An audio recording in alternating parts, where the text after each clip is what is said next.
Bonjour à tous, je m'appelle Christian, je fais partie du conseil pastoral de cette église. Content d'être parmi vous ce matin. Je me disais juste à l'instant que ça valait presque pas la peine de faire un message après ce qu'on a déjà entendu.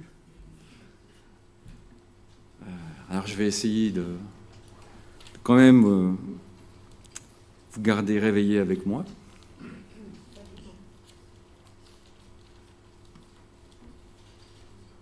La semaine dernière, avec Nathalie, alors on était en vacances, puis on a fini nos vacances par une journée à Bienne, qui était organisée par Interaction, l'association Interaction, sur le développement durable. Et le thème de la journée, c'était foi, climat, espérance. Alors c'est des grands thèmes, hein. On ne va pas parler d'écologie ce matin, je sais que c'est un sujet un peu délicat avec, voilà, on est pro ou pas. Mais quand même, ce qui est intéressant, c'est que, je ne sais pas si vous êtes au courant, mais il y a les objectifs de développement durable du millénaire qui ont été mis sur pied par l'ONU. Il y en a 17. Et il y a pas mal d'associations d'œuvres chrétiennes qui se sont dit, mais comment nous, on pourrait mettre en pratique ces choses-là en tant que chrétiens. Donc, je ne sais pas si on les voit bien, mais voilà. Il y a pas de pauvreté, faim zéro, bonne santé et bien-être, éducation de qualité, égalité entre les sexes, eau propre et assainissement. Enfin voilà, il y a 17 objectifs globaux qui ont été fixés par l'ONU. Et alors, ça a été fixé en 2015 et la deadline, c'est 2030. Ça fait court, 15 ans, pour mettre tout ça en pratique, n'est-ce pas? Mais, malgré tout, c'est des objectifs. Et c'est intéressant de se dire comment, en tant que chrétien, on pourrait, nous, mettre ces objectifs en pratique. Parce que souvent, quand on pense au développement durable, on pense aux pays en voie de développement, n'est-ce pas? On pense aux pays pauvres. Mais in fine, si on regarde en Suisse ou en France, on est très très loin du compte sur beaucoup de ces objectifs. La pauvreté, la faim, il y a un des objectifs, c'est énergie propre et d'un coût abordable. On a vu que l'énergie propre, c'est pas gagné, et d'un coût abordable, c'est encore moins gagné. Depuis quelques années, depuis 2 ans, là, on a tout qui explose au niveau des prix, c'est compliqué. Donc, suite à cette conférence, moi, je me suis dit, mais qu'est-ce que c'est la justice sociale selon Dieu? Comment Dieu, lui, il comprend ses objectifs quelque part? Et comment Dieu, il gère l'aide sociale? Alors, on va visiter quelques textes dans l'Ancien Testament, essentiellement, parce que je me suis posé cette question. Il y a des chrétiens pour qui c'est hyper important, et puis qui se disent, voilà, il faut vraiment qu'on aide les pauvres, qu'on soit bon avec tout le monde, et finalement, au bout du compte, on en oublie presque l'Évangile.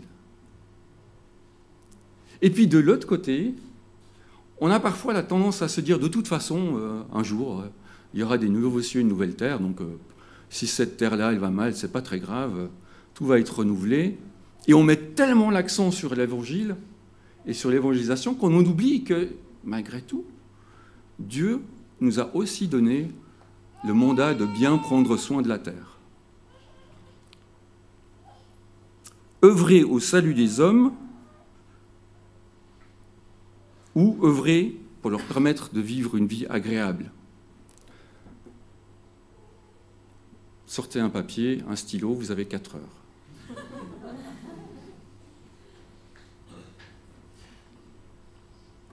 Est-ce qu'on doit choisir entre les deux?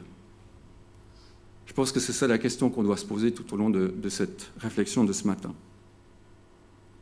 Est-ce qu'on doit choisir entre les deux? Comment Dieu, lui, voit ces choses-là? Alors, allons-y, plongeons dedans. On commence par le psaume 146. Vous pouvez prendre vos Bibles, psaume 146, qu'on va juste lire et survoler.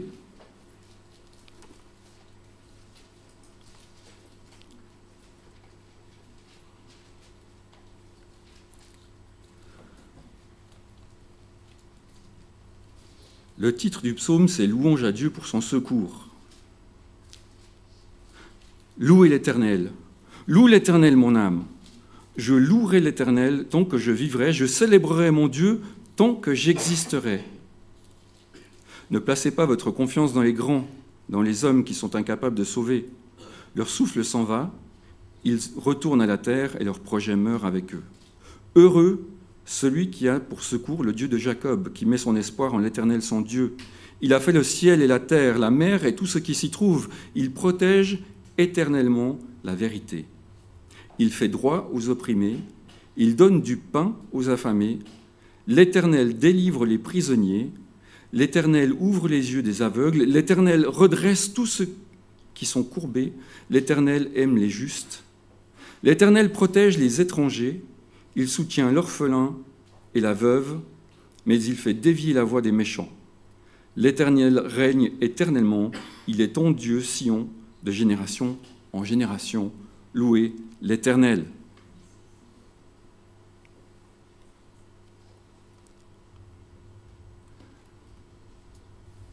Je souligne juste cette phrase. L'Éternel protège les étrangers, il soutient l'orphelin et la veuve. C'est intéressant de voir que dans plusieurs textes de l'Ancien Testament, dans le Deutéronome entre autres et dans les Lévitiques, cette pensée-là revient très régulièrement. L'étranger, l'orphelin et la veuve. Pourquoi ces trois catégories de personnes? Probablement que simplement parce qu'en Israël, c'était les personnes qui avaient le moins de droits et à qui il y avait les personnes qui avaient le moins accès à la justice. L'étranger, il n'avait pas droit de cité en Israël, il n'avait pas de terre. Le seul moyen de survivre qu'il avait, c'était de travailler. La veuve et l'orphelin, s'ils n'avaient pas de famille proche pour prendre soin d'eux, leurs conditions étaient catastrophiques. Parce qu'une femme en Israël, sans un mari, c'est juste invivable. Donc, on voit que dans plusieurs textes de l'Ancien Testament, l'accent est mis sur ces trois types de personnes. Mais surtout, ce texte montre aussi de manière générale comment Dieu prend soin de chacun. Il fait droit aux opprimés, il donne du pain aux affamés, l'Éternel délivre les prisonniers, l'Éternel ouvre les yeux des aveugles, il redresse ceux qui sont courbés, il aime les justes, il protège, il fait dévier la voie des méchants. Alors ça, c'est sympa, mais c'est très théorique, n'est-ce pas? C'est très global. Comment concrètement est-ce que Dieu agit pour le pauvre, la veuve et l'orphelin? Je propose de lire dans Deutéronome, chapitre 24. On va prendre quelques versets dans ce livre du Deutéronome. On va lire Deutéronome 24, 10 à 18.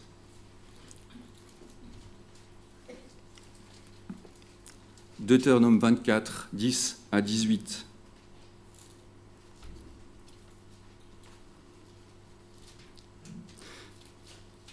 Si tu fais à ton prochain un prêt, quel qu'il soit, tu n'entreras pas dans sa maison pour t'emparer de son gage. Tu resteras dehors, et celui à qui tu fais le prêt t'apportera le gage dehors. Si cet homme est pauvre, si cet homme est pauvre, tu ne te coucheras pas en retenant son gage. Tu le lui rendras au coucher du soleil, afin qu'il puisse se coucher dans son vêtement et qu'il te bénisse. Cela te sera compté comme justice devant l'Éternel ton Dieu. Tu n'exploiteras pas le salarié qui vit dans la misère et la pauvreté, qu'il soit l'un de tes frères ou l'un des étrangers en séjour dans ton pays, dans ta ville. Tu lui donneras le salaire de sa journée avant le coucher du soleil, car il est pauvre et il lui tarde de le recevoir. Sinon, il crierait à l'Éternel contre toi et tu te chargerais d'un péché. On ne fera pas mourir le père à la place des enfants, ni les enfants à la place du père. On fera mourir chacun pour son péché. Tu ne porteras pas atteinte aux droits de l'étranger et de l'orphelin, et tu ne prendras pas en gage le vêtement d'une veuve. Tu te souviendras que tu étais esclave en Égypte et que l'Éternel, ton Dieu, t'a racheté. Voilà pourquoi je te donne ces commandements à mettre en pratique.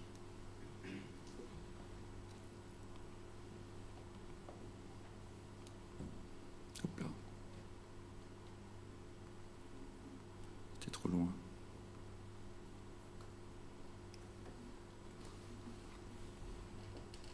Dans ces versets, on voit une application pratique de la justice de Dieu. Comment Dieu prend soin des plus pauvres. Premièrement, dans les versets 10 à 13, je trouve intéressant de relever qu'il y a la notion de la dignité qui est là. La première chose qu'on peut faire envers une personne pauvre, c'est respecter sa dignité. Et comment ?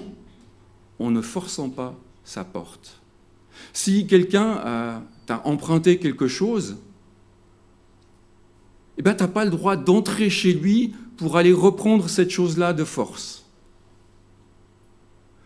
Tu vas vers cette personne et tu lui demandes de te rendre ton bien et tu attends dehors.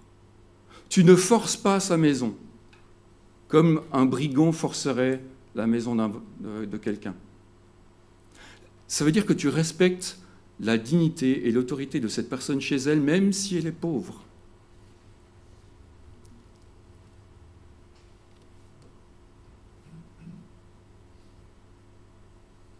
Je trouve ça super important.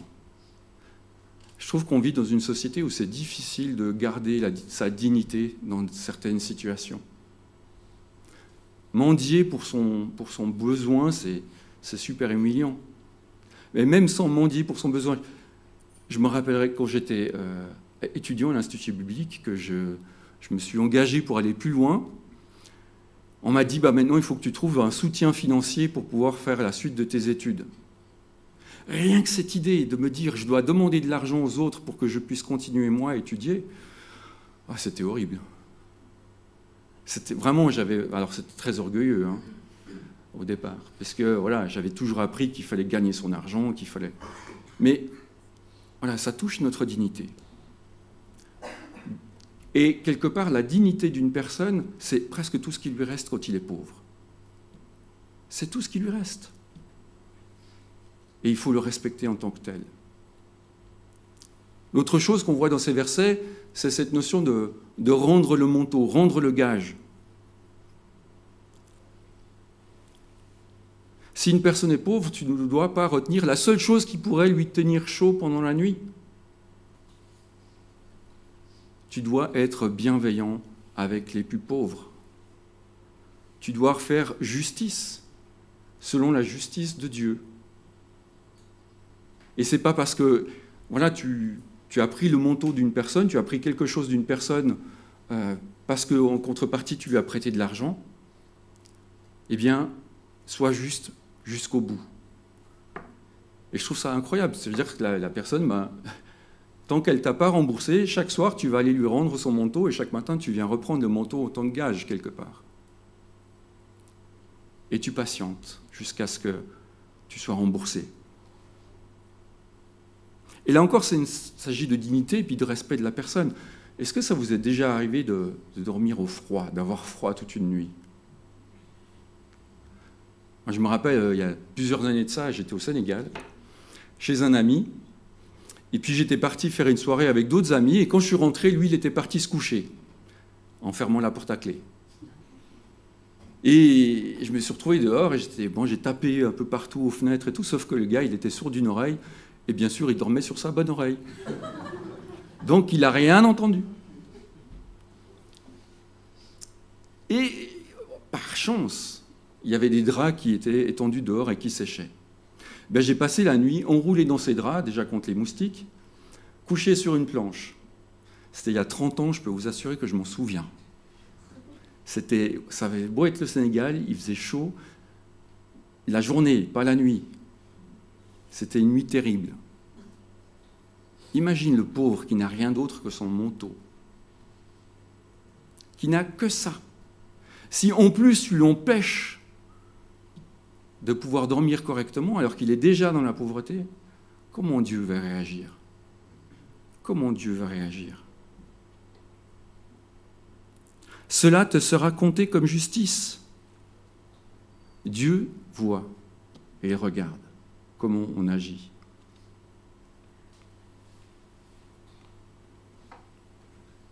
Tu n'exploiteras pas le salarié qui vit dans la misère et la pauvreté, qu'il soit l'un de tes frères ou un étranger en séjour dans ton pays. Tu lui donneras le salaire de sa journée avant le coucher du soleil, car il est pauvre et il lui tarde de le recevoir. Sinon, il criera à l'Éternel contre toi et tu te chargerais d'un péché. Waouh! Encore un texte qui nous parle peut-être moins, puisque nous, on a des comptes en banque, on travaille, on a notre salaire qui tombe à la fin du mois, on ne se pose pas ce genre de questions. Mais si vous allez dans des pays en développement, ils sont payés à la journée, les gens. Hein. Il y a des passages même du Nouveau Testament qui nous en parlent. Au Laos, le revenu moyen, c'est 2 $ par jour pour travailler une journée de 10 heures. Et si cette personne, elle a que ça, elle n'a pas de réserve, elle n'a pas d'économie, le soir, il lui tarde de recevoir son salaire pour pouvoir acheter à manger, pour pouvoir peut-être pourvoir aux besoins de sa famille. Ne retiens pas jusqu'au lendemain le salaire, ça serait de l'injustice devant Dieu.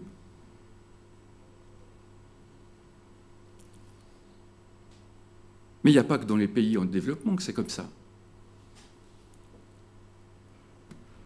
Combien de personnes chez nous, ici en Suisse, en France, vivent sous le seuil de pauvreté? J'ai regardé les chiffres. En 2002, il y avait 8,2% de la population suisse qui vivait sous le seuil de pauvreté. 700 000 personnes. Et dans ces chiffres, il y a 3,8% de la population qui travaille et qui vit en dessous du seuil de pauvreté. 150 000 personnes vivent en dessous du seuil de pauvreté en travaillant. Waouh! Alors, je ne vous dis pas les chiffres en France parce que c'est 14,5% de la population, 9 millions de personnes.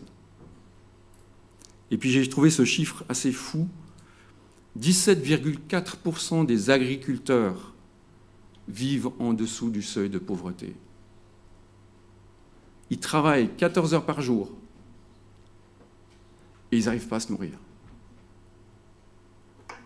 Alors je ne vais pas vous mettre le moral à zéro, hein. Mais quand même, moi ça me touche, parce que je me dis, souvent on pense à pauvreté, on pense à pays sous-développés, où on voit de développement et ainsi de suite, mais autour de nous, il y a de la misère. Autour de nous, il y a des pauvres. Autour de nous, il y a des personnes dont Dieu veut prendre soin.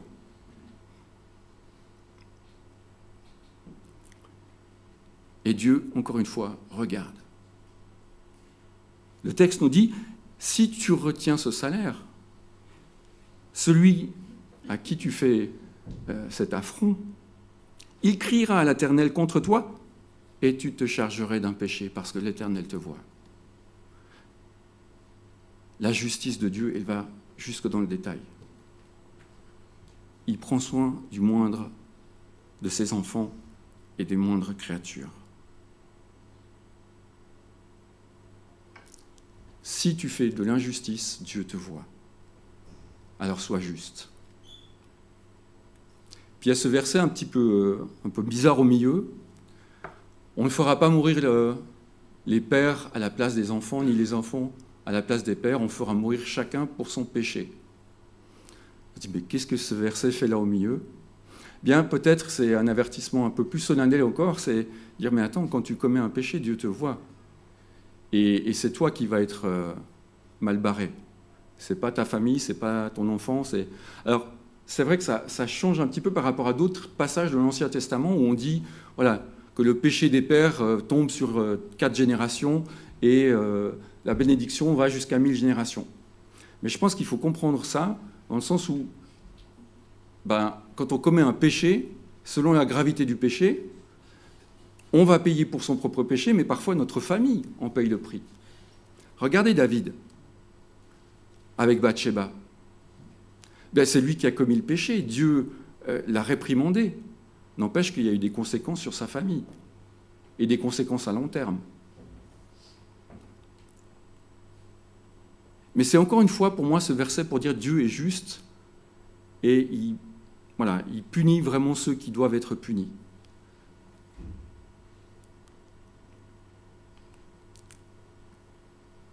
Et puis on retrouve l'étranger, l'orphelin et la veuve. Ces trois catégories de personnes ayant le moins de droits en Israël.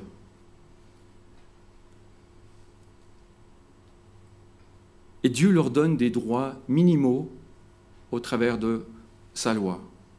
Et ça, c'est extraordinaire. Il prend vraiment soin dans le détail des plus petits.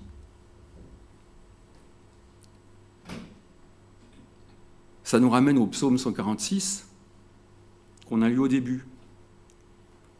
Il n'agit pas seulement de manière générale. Il donne des consignes claires pour chacun.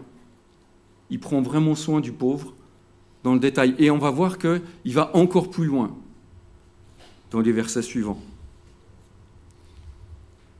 Je vous invite à lire les versets qui suivent, les versets 19 à 22 de Deutéronome 24. Quand tu moissonneras ton champ et que tu y auras oublié une gerbe, tu ne retourneras pas la prendre. Elle sera pour l'étranger, pour l'orphelin et pour la veuve, afin que l'Éternel ton Dieu te bénisse dans tout le travail de tes mains. Quand tu secoueras tes oliviers, tu ne retourneras pas cueillir les fruits restés aux branches. Ils seront pour l'étranger, pour l'orphelin et pour la veuve. Quand tu vendangeras ta vigne, tu ne retourneras pas cueillir les grappes qui y sont restées. Elles seront pour l'étranger, pour l'orphelin et pour la veuve. Tu te souviendras que tu as été esclave en Égypte. Voilà pourquoi je te donne ce commandement à mettre en pratique. Et puis je vous lis juste ces versets dans Lévitique 19, 9 à 10, où il y a une petite précision. Quand vous ferez la moisson dans votre pays, tu ne moissonneras pas ton champ jusqu'au bord et tu ne ramasseras pas ce qui reste à glaner. Tu ne cueilleras pas non plus les grappes restées dans ta vigne et tu ne ramasseras pas les grains qui en seront tombés. Tu laisseras aux pauvres et à l'étranger. Je suis l'Éternel, votre Dieu.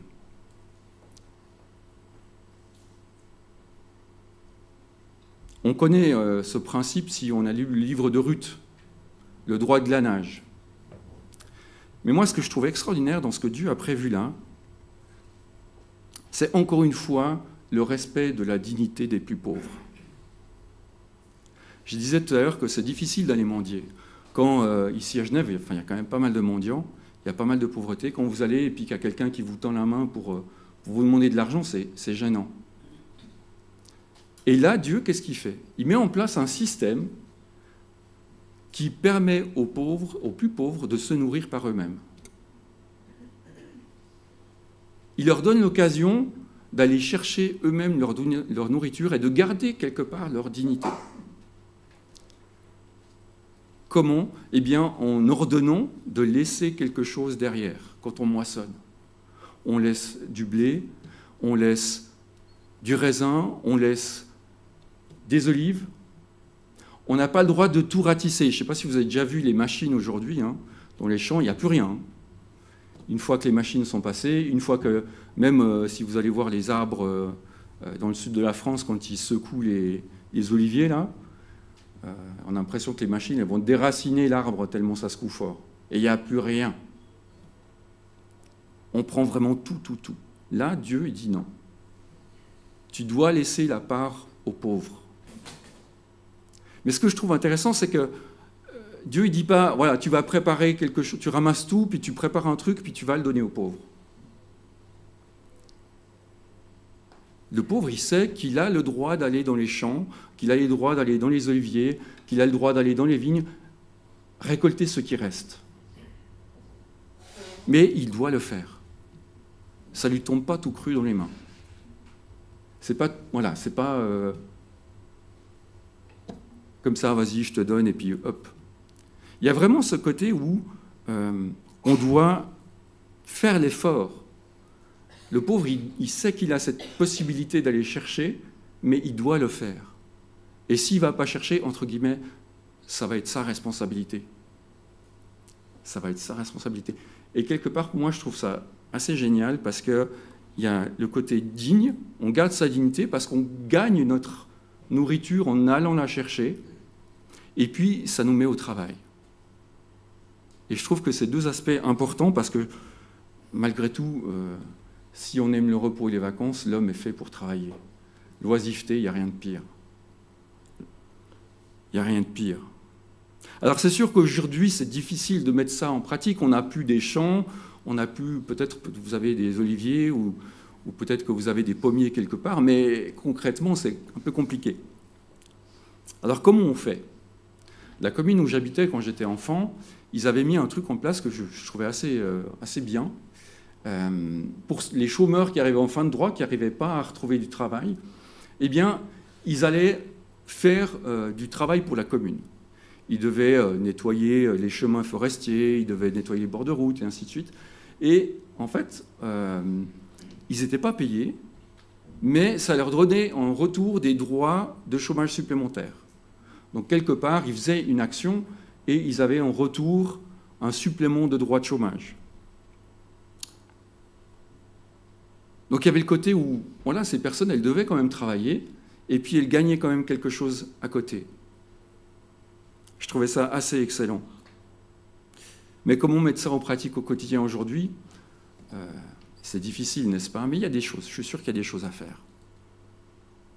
Je rêverais d'un monde où on peut dire à quelqu'un qui mendie dans la rue, ben, écoute, viens, j'ai un restaurant, tu fais la vaisselle, puis tu as un repas après.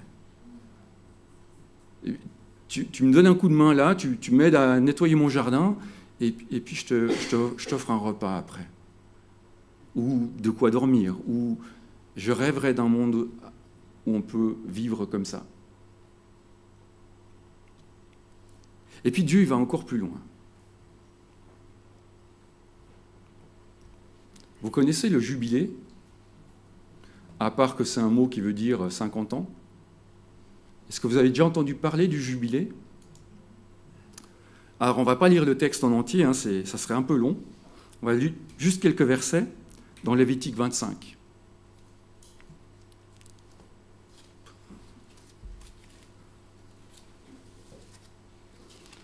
Je retrouve ma page.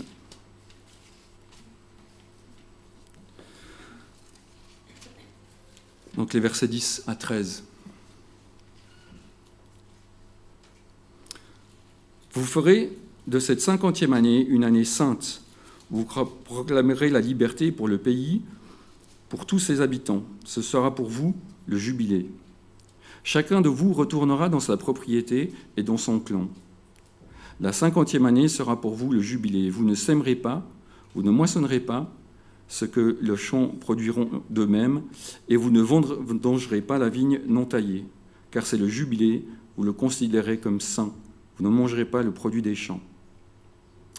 Dans cette année de jubilé, chacun de vous retournera dans sa propriété.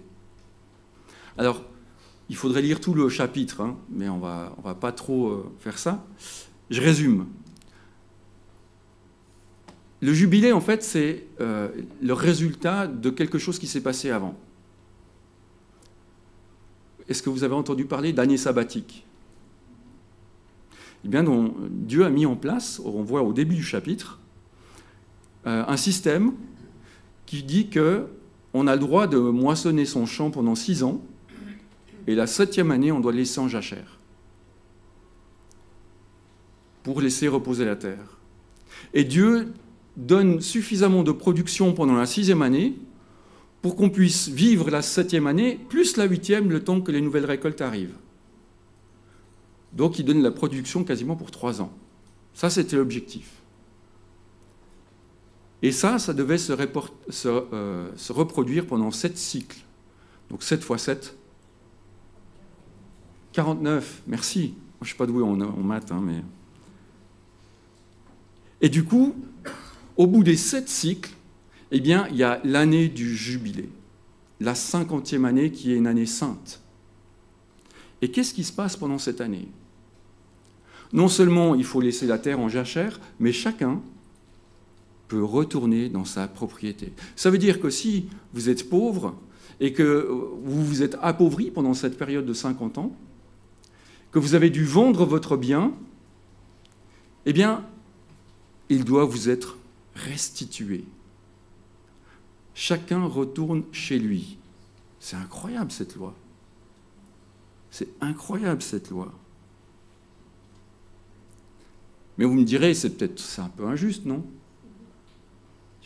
J'ai payé une terre et tout d'un coup, je dois la rendre. Eh bien, si on lit la suite, Dieu, il avait tout prévu. Tu l'achèteras à ton prochain en comptant les années depuis le jubilé. Et il te vendra en comptant les années de récolte. Plus il y aura d'années de récolte, plus haut tu fixeras le prix, et moins il y aura d'années de récolte. Et plus bas tu fixeras le prix, c'est le nombre de récoltes qu'il te vend. Donc la terre, en fait, n'est jamais vendue. C'est la moisson potentielle qui est vendue. Parce que le texte dit un peu plus loin que la terre appartient à Dieu. La terre appartient à Dieu. On ne vend pas la terre, on vend le nombre de récoltes. Donc c'est juste. Et quelque part, si je m'appauvris et que je suis à 15 ans du jubilé, on me paye 15 récoltes. Et pendant ces quelques années-là, ça va me permettre de me remettre à flot et de pouvoir survivre. Et puis, au bout de 50 ans, je peux récupérer, moi ou mes enfants, la terre qui m'appartenait. Moi, je trouve cette loi incroyable. Alors, je ne suis pas sûr qu'elle ait été beaucoup pratiquée en Israël, peut-être une ou deux fois, mais c'est incroyable comment Dieu avait tout prévu. Non seulement il prend soin des pauvres, mais si tu t'es appauvri au point où tu perds tout ce que tu as, à un moment ou à un autre, tu vas pouvoir le récupérer. Dieu te fait justice. Waouh!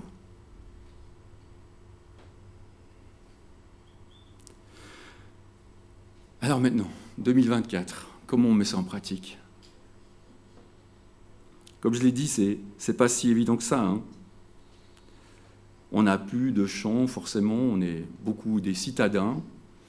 Je pense que beaucoup d'entre nous ne savons même pas comment il faudrait planter une pomme de terre pour qu'elle pousse. Quoique, les pommes de terre, c'est le plus simple. Normalement, tu les laisses dans la terre et ça se fait tout seul. Mais l'esprit de la loi, il reste. L'esprit du psaume 146 qu'on a lu, il reste. L'esprit de Dieu ne change pas. La justice de Dieu ne change pas. Il est le même hier, aujourd'hui, éternellement.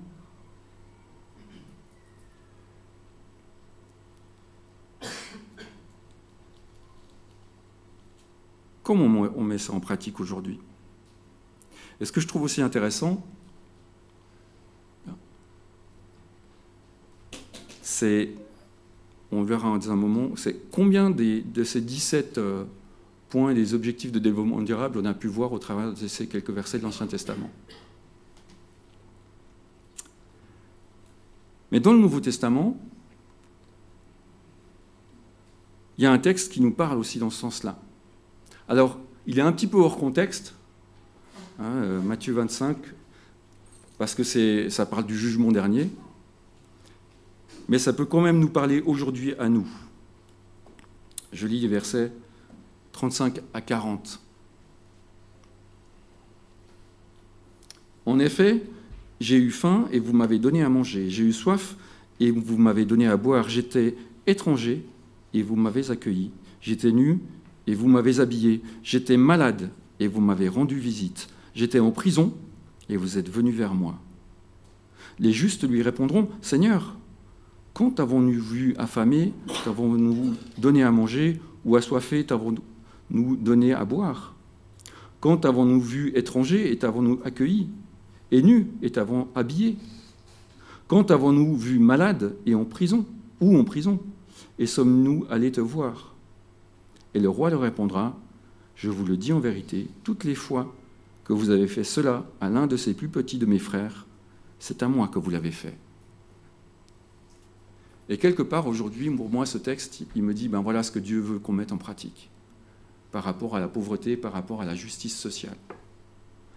Qu'est-ce qu'on peut faire, la moindre petite chose, pour notre prochain, pour lui rendre service?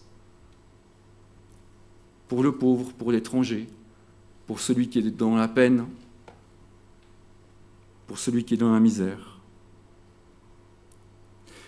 Et ça répond aussi à la question un petit peu du début. Est-ce qu'on doit plus se concentrer sur l'Évangile, parce que c'est le plus important, parce que c'est vrai, la vie éternelle, c'est le plus important. Ou est-ce qu'on doit se concentrer sur les besoins des plus démunis? C'est les deux. Les deux en même temps et tout le temps. Pour moi, je suis convaincu de ça. Jacques le dit, on peut pas aller voir quelqu'un en disant t'as froid, ben vas-y, chauffe-toi, c'est super, sans lui donner de quoi se chauffer. Ça serait ridicule. Le fondateur de l'armée du salut, William Booth, il a compris ça. Les gens avaient besoin de soupe et de savon. Et il leur a aussi parlé du salut, les 3 S de l'armée du salut. Soupe, savon, salut. Parce que pour être entendu, il fallait que ces gens puissent manger et être dans une situation confortable.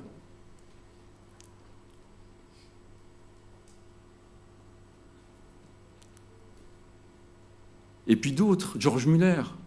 Vous connaissez George Muller, qui a fondé des orphelinats en Angleterre. Il avait une vie incroyable.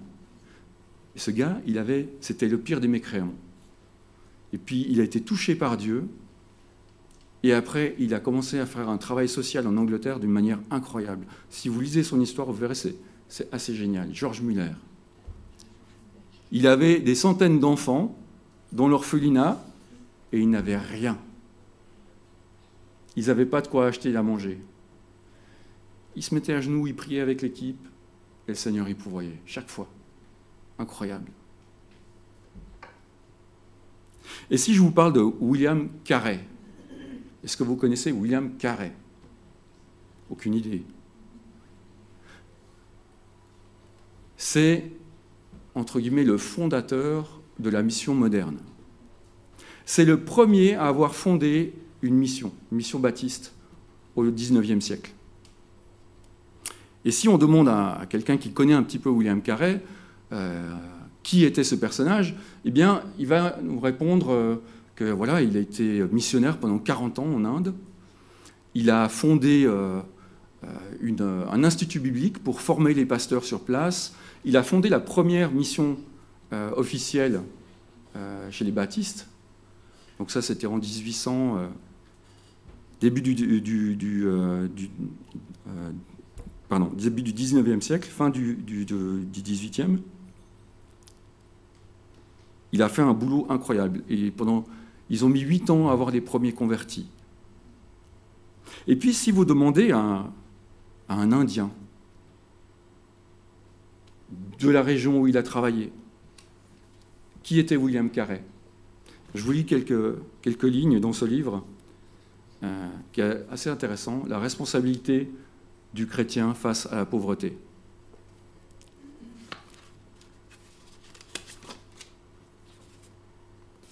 Alors un Indien, il nous dirait « William Carey était un botaniste qui publia les premiers livres d'histoire naturelle de l'Inde, introduisit de nouveaux systèmes de culture et que son nom fut donné pour désigner une variété d'eucalyptus. Puis un élève ingénieur dirait que William Carey introduisit le moteur à vapeur dans le pays, qui lança le premier journal indigène et l'imprimerie industrielle. Un autre étudiant décrirait Carey comme un réformateur social qui fait campagne avec succès pour la défense des droits des femmes. Un autre le décrirait comme le promoteur du traitement humain des lépreux. Un étudiant en économie ferait remarquer que Carey avait lancé des coopératives pour combattre l'usure. On dit aussi que c'est lui qui lança le premier journal dans une langue orientale. Il fit un recensement systématique des pratiques agricoles indiennes et fonda la Société indienne d'agro-agriculture, 30 ans avant la création de la Société royale d'agriculture en Angleterre. Carey fut le premier à traduire et à publier les classiques religieux d'Inde et constitua le premier dictionnaire en sanskrit pour les érudits. Il fonda des dizaines d'écoles, assurant l'éducation de garçons et de filles de toutes les castes.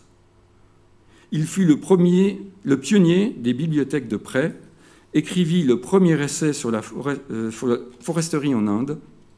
Il joua un grand rôle dans la transformation éthique de l'administration britannique qui, partant d'une exploitation coloniale, évolua dans le sens d'un authentique service civil. Et en même temps, il a traduit le Nouveau Testament en sanskrit et en une bonne dizaine d'autres langues. Il a aidé à la conversion de quantité de gens. Est-ce qu'il faut choisir entre évangile et service pratique? Je ne pense pas. William Carey est un exemple. Et pour nous aujourd'hui, eh bien, il y a des dizaines d'exemples comme ça. Alors, j'ai juste remis, rien que dans les exemples qu'on a vus dans l'Ancien Testament, Dieu s'est attaqué à la pauvreté, à la faim, à la consommation, à la production responsable, à la paix et à la justice, à la vie terrestre, aux inégalités. Juste sur les quelques textes qu'on a lus, on a déjà 6 points qui sont abordés. Et je suis sûr qu'on peut trouver tous les autres points. Forcément, l'énergie durable, à l'époque, ils n'avaient pas trop de soucis. Mais, quand même, comment est-ce que moi, en tant que chrétien, aujourd'hui, je prends soin de mon prochain en regardant la justice sociale que Dieu a mis en place? Qu'est-ce que je peux faire à ma petite échelle, à mon petit niveau, de tout simple, pour aider mon prochain et la société en général? Alors, je n'ai pas de solution toute faite, mais voilà, moi, ça m'a beaucoup interpellé, cette réflexion de cette semaine, et me disant, mais voilà, qu'est-ce que je peux, moi, faire à mon niveau? Est-ce que je peux m'engager dans une association? Est-ce que je peux aller aider à l'Armée du Salut? Il y a Frater Pâques, il y a Frater Noël, il y a des quantités de petites choses qu'on peut faire. Et toutes ces petites choses-là, elles feront la différence. Parce que c'est aussi un témoignage. C'est aussi une manière de témoigner de l'Évangile. Parce que Dieu, lui, il a voulu prendre soin de ses créatures. Alors nous, en tant que créatures et enfants de Dieu, on doit le faire aussi. Et je vous encourage vraiment à réfléchir à cela. Pour vous, dans votre quotidien, comment mettre tout cela en pratique?